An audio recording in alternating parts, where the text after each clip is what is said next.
Assalamualaikum warahmatullahi wabarakatuh. Saya Putri Diana dengan NIM 21129454. Di sini saya akan menjelaskan tentang pola pengembangan paragraf.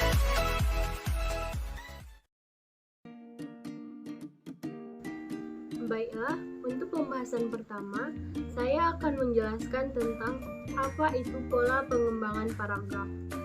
Pola pengembangan paragraf adalah cara seorang penulis dalam mengembangkan pola pikirnya berupa pengembangan kalimat topik ke dalam kalimat penjelas yang dituangkan dalam sebuah paragraf.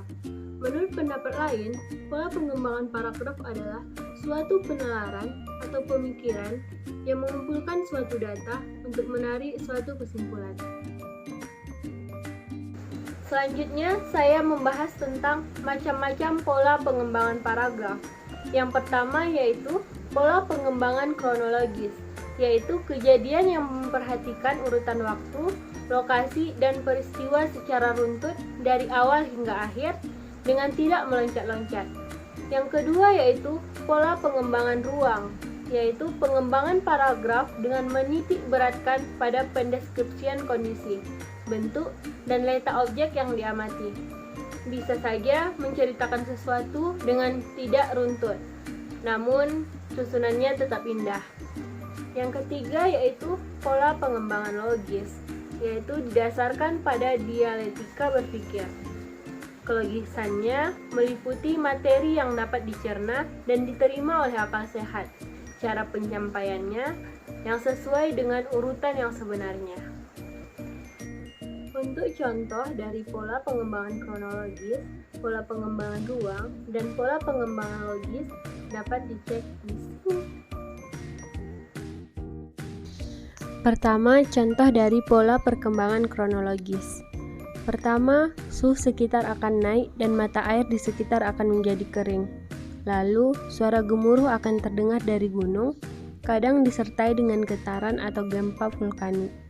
Kemudian, endapan magma terdorong dari perut bumi oleh tekanan gas. Setelah itu, letusan gunung berapi mengeluarkan lava, lahar, gas vulkanik, hujan abu, dan awan yang panas. Untuk contoh pola pengembangan ruang, orangutan dewasa dapat ditenggarai melalui ciri-cirinya. Dahi orangutan dewasa miring ke belakang. Di atas matanya yang jeruk, terdapat pinggiran tulang yang menganjur, hidungnya yang pesek, sementara sekat rongga hidungnya menganjur keluar kuping hidung. Mulutnya menganjur seperti moncong serta bibirnya tipis dan pendek. Untuk contoh pola pengembangan logis, hujan turun tanpa henti sepanjang 3 hari ini. Sesuai dengan sifatnya, air akan terus mengalir ke bidang yang lebih rendah dan akhirnya menuju ke laut. Sungai adalah jalan yang harus dilewati air dalam perjalanannya menuju laut. Sebelumnya, air itu akan melewati selokan dan gorong-gorong kota. Sayangnya, selokan dan gorong-gorong kota di Jakarta sudah penuh dan terjadilah banjir. Selanjutnya, macam-macam pola pengembangan paragraf. Yang pertama, teknik perbandingan, yaitu cara yang dilakukan pengarang untuk menunjukkan kesamaan atau perbedaan antara dua objek, dua orang, atau dua gagasan dengan bertolak dari segi-segi tertentu. Untuk contohnya, dalam dunia kuliner, seringkali kita melihat penggunaan lemon dan jeruk nipis sebagai satu bahan masakan. Jeruk nipis dan lemon ini merupakan buah-buahan yang berasal dari jenis yang sama. Selain untuk bahan masakan, keduanya dapat dimanfaatkan untuk obat dan lain sebagainya. Akan tetapi, keduanya memiliki perbedaan dari tingkat keasaman dan kadar nutrisinya. Tingkat keasaman yang ada dalam jeruk nipis lebih tinggi karena tidak hanya mengandung asam sitrat. Jeruk nipis juga mengandung asam lainnya, berbeda dengan lemon yang hanya mengandung asam sitrat, sehingga rasanya tidak terlalu asam. Lalu, kadar nutrisi vitamin C pada lemon lebih tinggi daripada jeruk nipis. Yang kedua yaitu teknik ilustrasi, yaitu berisikan tentang pemaparan mengenai suatu hal yang dijelaskan dengan gambaran suatu hal lainnya yang memiliki kemiripan baik secara sifat maupun karakteristiknya. Untuk contoh bisa dilihat di sini. Olahraga merupakan rangkaian kegiatan yang menyehatkan badan. Asalnya dengan berolahraga, kita dapat terhindar dari berbagai penyakit. Misalnya dengan berenang. Olahraga yang dilakukan di dalam air ini sangat berguna untuk menyehatkan kesehatan paru-paru dalam bernafas.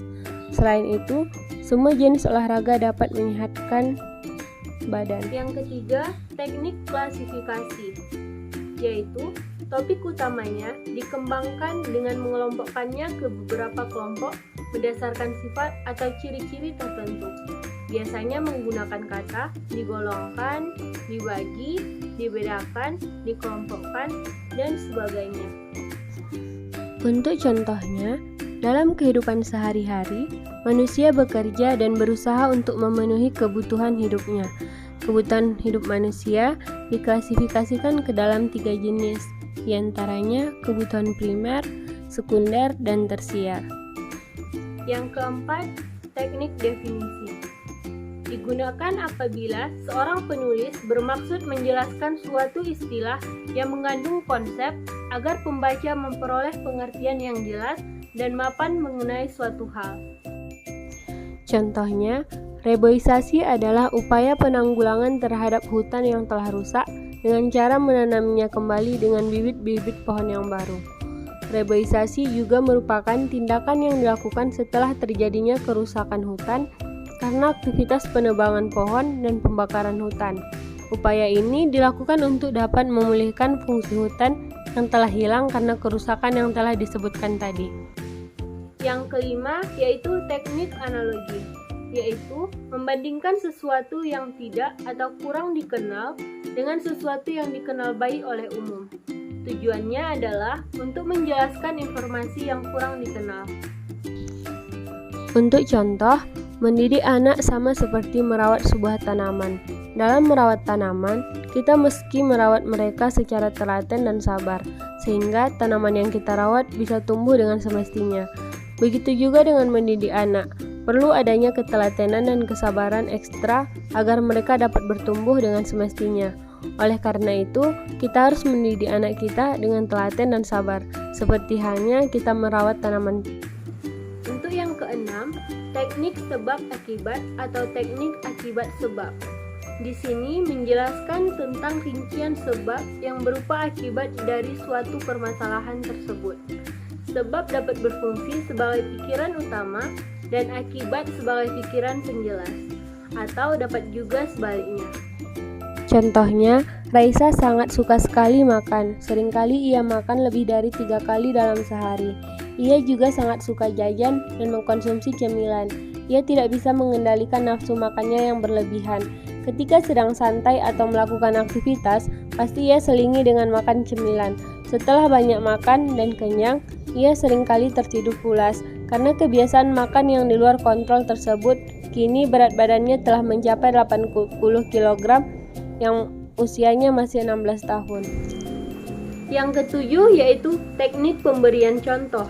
Biasanya digunakan dengan mengkonkretkan suatu topik bahasan, agar topik bahasan dalam paragraf sesuai dengan kalimat-kalimat penjelas yang harus mengemukakan contoh-contoh yang berkaitan. Contohnya, peraturan lalu lintas harus dipatuhi dengan sebaik-baiknya. Peraturan dibuat untuk ketertiban dan keamanan pengendara. Sayangnya, akibat tidak mematuhi peraturan lalu lintas, banyak terjadi kecelakaan. Sebagai contoh adalah banyaknya pengendara bermotor yang menerobos palang pintu kereta api, yang sudah banyak kecelakaan akibat pelanggaran lalu lintas. Padahal, menunggu beberapa menit sampai kereta api lewat adalah hal yang patut diutamakan demi keselamatan bersama. Sekian video dari saya. Jika ada salah, saya mohon maaf. Terima kasih atas perhatiannya. Wassalamualaikum warahmatullahi wabarakatuh.